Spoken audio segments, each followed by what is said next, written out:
Welcome to প্রমোটর্স আর্থ। যারা এখনও subscribe করেনি please subscribe, like, share and comment. আজকে চলে এলাম একটা ফুডের ভিডিও নিয়ে। Chicken curry, Bengali style chicken curry recipe. প্রথমে চিকেনগুলোকে নিয়ে আসে ভালো করে ধুয়ে নিলাম, এবং চিকেনগুলোর পিস আমাদের বেশি লেগ পিস পছন্দ করে বলে লেগ পিসই বেশি নিয়ে আসা হয়।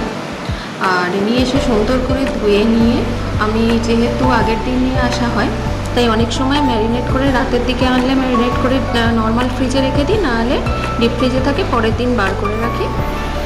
রেখে তারপর মাংসগুলো বরফটা ছেড়ে গেলে তারপর সেটাকে মাখাই। আদা, পেঁয়াজ, রসুন, কাশ্মীরি লঙ্কা গুঁড়ো, তেল, জিরে গুঁড়ো, ধনে গুঁড়ো, নুন, চিনি, সসটাও আমাদের বাড়িতে সবাই পছন্দ করে তাই একটু তার মধ্যে সসও দিয়ে দিই। দিয়ে ভালো করে ম্যারিনেট করে রেখে দিই।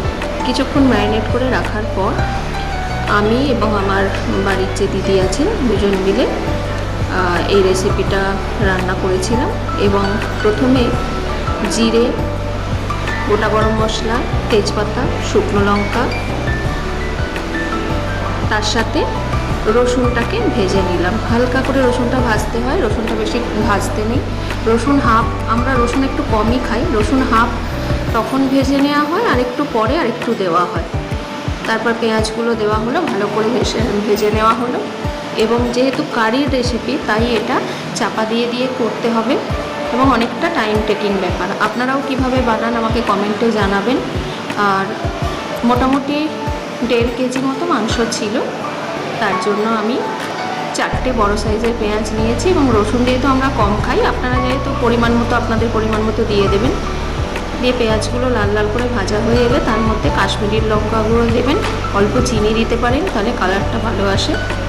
এবং আমার যে কালারটা এসছে যে কেউ দেখে ভাববে বোধহয় মাটন কারি, খুব সুন্দর এসেছে কালারটা।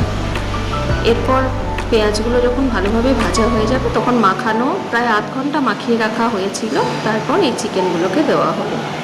দিয়ে ভালো করে কষাতে হবে, নাহলে কাঁচা গন্ধটা থেকে যায়। চিকেন কারির রেসিপি অনেকেই অনেকভাবে করেন, এটা কমন রেসিপি, তাও আমি দিয়ে রাখলাম। যারা নতুন রান্নাবান্না শিখছেন তাদের অনেক হেল্পফুল হয়।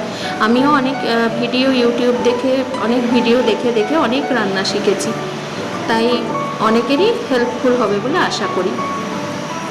যখন তেলটা প্রায় ছেড়ে ছেড়ে আসবে তখন জল দিতে হবে। আমি জলটা মাইক্রোওভেনে একটু গরম করে নিয়েছিলাম, জল খুব বেশি দেওয়া যাবে না।